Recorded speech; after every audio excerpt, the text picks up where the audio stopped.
I really like, Chris, I really like the earliest lovable product. I like that as a way of defining it. We use minimally viable and exceptionally viable.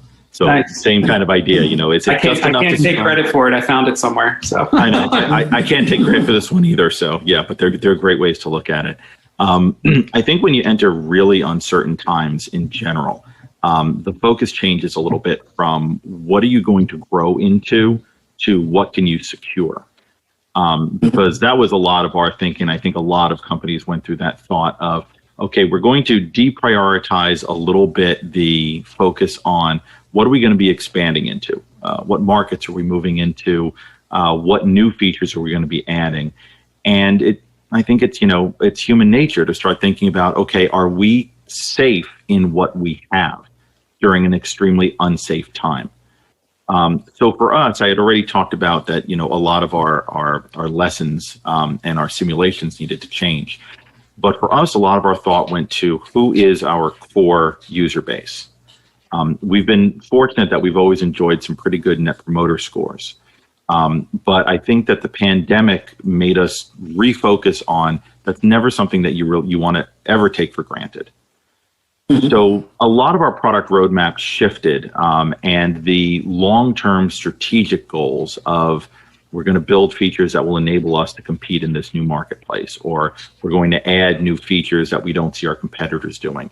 That gave way a little bit to a focus more on what have our users been asking for that maybe we knew was important, but we didn't have at the top of our development list until now.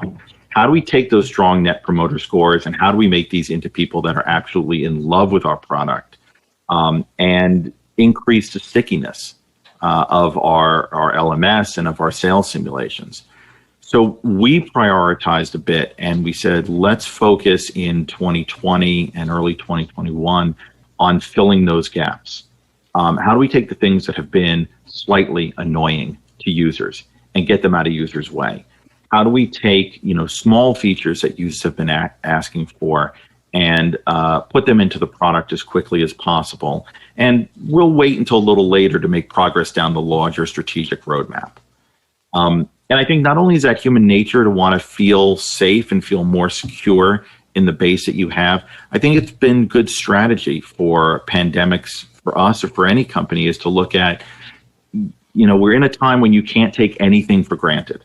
So you shouldn't be. If you think at all that you're taking some of your user feedback for granted, or maybe you've pushed things, kicked the can down the line a little bit, because we'll get to that at some point, this is the time to go back, focus on those features, focus on those gaps, and look at those verticals where you perform the most strongly and say, rather than look at breaking into other new verticals right now, we're going to make sure that we are unattackable or unassailable in those verticals by nailing down the product offerings that we have right now.